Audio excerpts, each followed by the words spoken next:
মানুহ যাতে ভোট দিয়ে তাৰ কাৰণে মই আহ্বান জনাইছো। দ্বিতীয় নম্বৰ আমাৰ ইয়াত আঞ্চলিক সদস্য প্ৰাৰ্থী আছে মোৰ ভাইটি আকাশ ডাঙৰীয়া। যুৱ সমাজ নহলে কোনোদিন এখন সমাজ আগবাঢ়ি নাযায়, এই কথা জানে নে নাই? যেতিয়া যুৱক সমাজৰ ওপৰত আপোনালোকে দায়িত্ব দিব, এই সমাজখন ধাপে ধাপে আগবাঢ়ি যাব বুলি ৰাইজে কয় বা আমিও বিশ্বাস কৰোঁ। আমাৰ ৰাইজৰ দলত বিভিন্ন ধৰণৰ মানুহ আহিছিল আৰু প্ৰাৰ্থী বিচাৰিছিল, কিন্তু আমাৰ যি সভাপতি অখিল গগৈ ডাঙৰীয়া বা ৰাইজৰ দল স্পষ্ট কথা, কোনো 2 নম্বৰী মানুহ, দুৰ্নীতি কৰা মানুহ, ভ্ৰষ্টাচাৰ কৰা মানুহ, অহংকাৰী কৰা মানুহ ইয়াৰ পৰা টিকিট দিয়া নহ'ব, স্পষ্ট কথা। কিন্তু তাৰ বিপৰীতে দেখা যায় কংগ্ৰেছত 2 নম্বৰী হলেও চলিব, 3 নম্বৰী হলেও চলিব, 4 নম্বৰী হলেও চলিব, কাৰণ তেওঁলোকে টিকিট টকাৰ বিনিময়ত দিয়ে, ধনৰ বিনিময়ত দিয়ে। যেতিয়া ওপৰ মহলৰ নেতাই টকা বিচাৰি ধন লৈ জিলা পৰিষদ আঞ্চলিক সভাপতিৰ পদত টিকিট দিব, তেতিয়া সেই জিলা পৰিষদৰ সদস্য বা সদস্য দুৰ্নীতিত জড়িত হ'ব নে নাই, তাৰ পইচা উঠাব লাগিব নে নাই? আপোনালোকে কওক।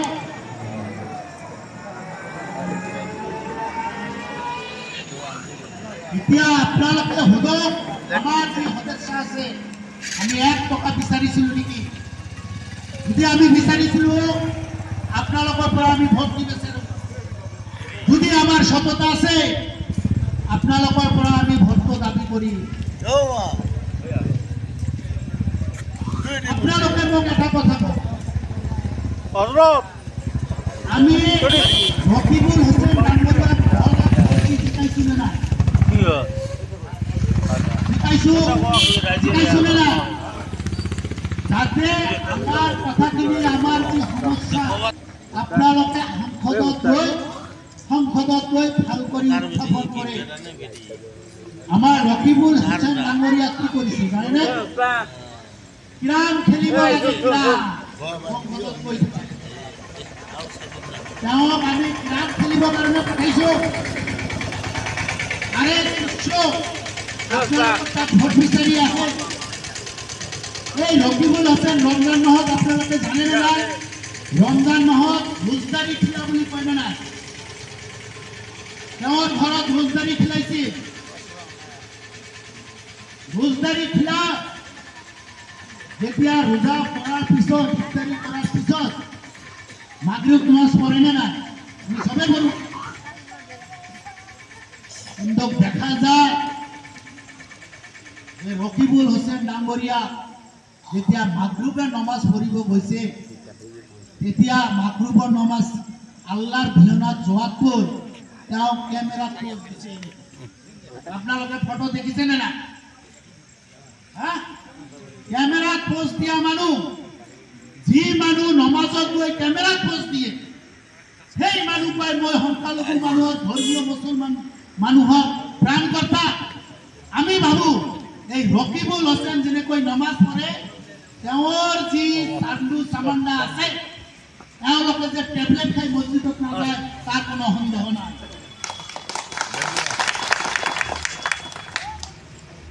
আমি ৰকিবুল হুছেইনক ভোট দিছো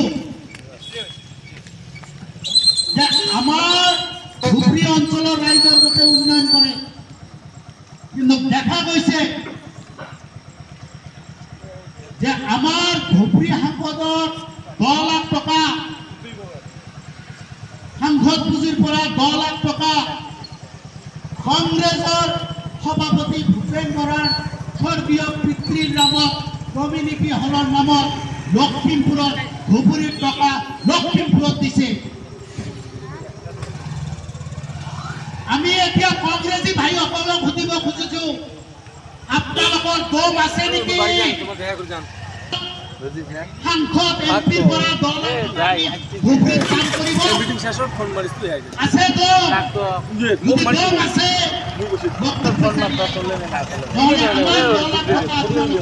কিয় কাটি লৈ গ'লে? ইয়াৰ উত্তৰ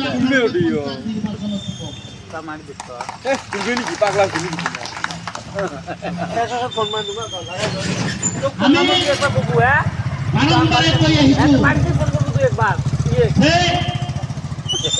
আমি সততাৰ ৰাজনীতি কৰিব আহিছো, আমি খাটি খোৱা ৰাইজৰ কথা ক'ব আহিছো, আমি দুৰ্নীতি মুক্ত কৰিব আহিছো। আপোনালোকে জানে ৰাইজৰ দলৰ এজনে বিধায়ক অখিল গগৈ, কিন্তু বিধানসভা কংগ্ৰেছৰ ইমানজন বিধায়ক থাকোঁতে, UDFৰ ইমানজন বিধায়ক থাকোঁতে আপোনালোকে নিশ্চয় কেৱল অখিল গগৈ ডাঙৰীয়াৰ গৰ্জন শুনিব পাৰে। তেওঁ নিজৰ কাৰণে নকয়, তেওঁ কি কয়? মূল্যবৃদ্ধিৰ কথা কয়, তেওঁ আমাৰ ভাতৃত্বৰ কথা কয়, তেওঁ ভ্ৰষ্টাচাৰৰ বিৰুদ্ধে কথা কয়, অনিয়মৰ বিৰুদ্ধে কথা কয়, জনবিৰোধী যি নীতি নিছে চৰকাৰে তাৰ বিৰুদ্ধে কথা কয়, কাৰণ ব্যক্তিগত স্বাৰ্থত একো কথা নকয়। আমি এতিয়া কংগ্ৰেছক সুধিব খুজিছো, UDFক সুধিব খুজিছো, আপোনালোকে যে ইমান বিধায়ক বনাইছে, MLA বনাইছে, এইবিলাক আচলতে বিধায়কবিলাক বিধানসভাত গৈ ভিজা মেকুৰীৰ নিচিনা কিয় বহি থাকে?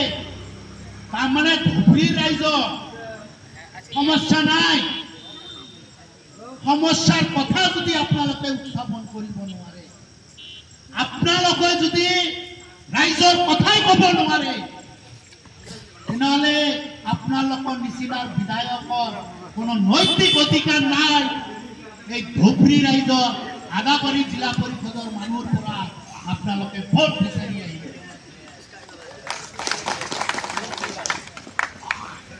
আমি জানো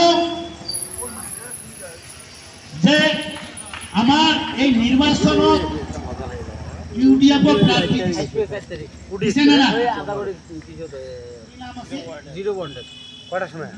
মই এটা কথা বুজি নাপাওঁ, উচ্চ শিক্ষিত বুলি মই শুনিছো। কেইদিন আগত অখিল গগৈ ডাঙৰীয়া,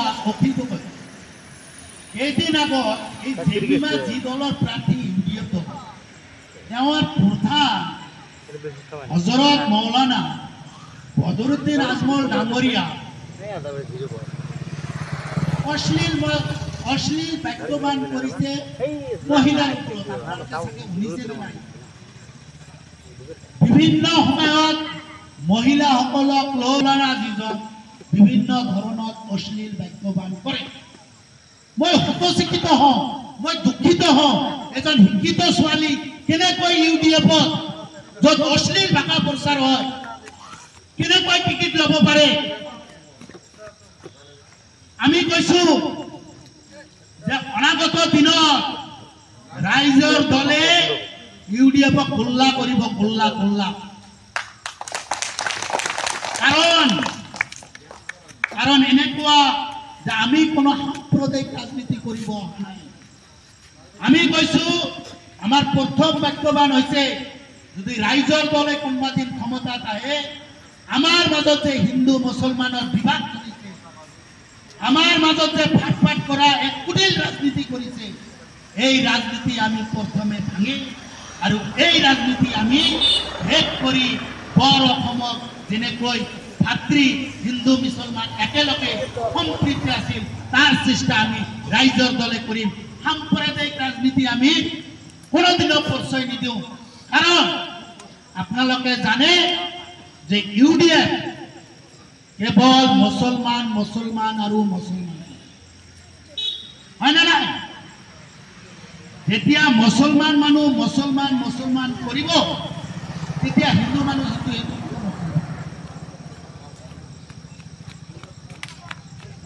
আপোনালোকে মোক উত্তৰ দিয়ক। যেতিয়া হিন্দু মানুহ হিন্দু কৰিব, তাৰ মানে কি আহিব? বিজেপি আহিব। বিজেপি আহিলে কি হ'ব? এই যে আইনখনৰ কথা ক'লো, এতিয়া নতুন কৰি আহিছে ৱাকফ আইন। এই ৱাকফ আইনত কি কোৱা হৈছে জানে? যিবিলাক মছজিদ, মাদ্ৰাছা, তাৰপিছত গোৰস্থান, যিবিলাক ইছলামিক অনুষ্ঠান প্ৰতিষ্ঠান আছে, সেইবিলাকৰ যিবিলাক কাগজ পাতি নাই, এইবিলাক হয়তো চৰকাৰে লোৱাৰ এক অভিসন্ধি চলাইছে এই বিলৰ জৰিয়তে। আপোনালোকে জানে